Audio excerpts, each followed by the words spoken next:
देवाची करणी आणि नारळात पाणी असंच काहीसं म्हणतात. असलाच काही प्रकार बुलढाणा जिल्ह्यात दिसून आलाय.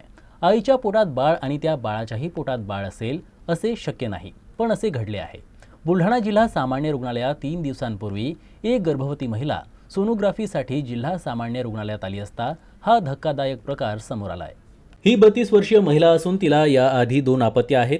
निसर्गाने मानवाची अशा प्रकारे रचना केली आहे की विशिष्ट वयानंतर आणि शरीर रचनेत बदल झाल्यानंतर फक्त महिलाच प्रजनन करू शकतात.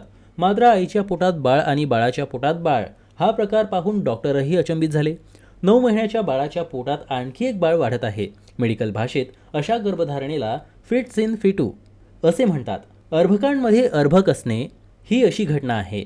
यात एका अर्भकाच्या पोटामध्ये दुसरे अर्भक वाढत असते. साधारणतः 5 लाख गर्भवती महिलांमध्ये अशी केस एखादी आढळते. मात्र त्या बाळाचा जन्म झाल्यानंतर अडचणी निर्माण होऊ शकतात, अशी प्रतिक्रिया जिल्हा शल्यचिकित्सक डॉक्टर भागवत भुसारी यांनी दिली आहे.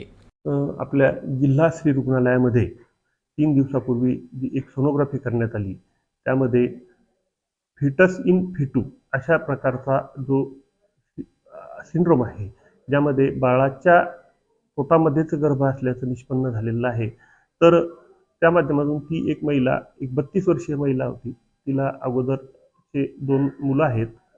जे आता पुढं उपचार असतील ते उपचार आपल्याला त्या महिलेवर केल्या जातील.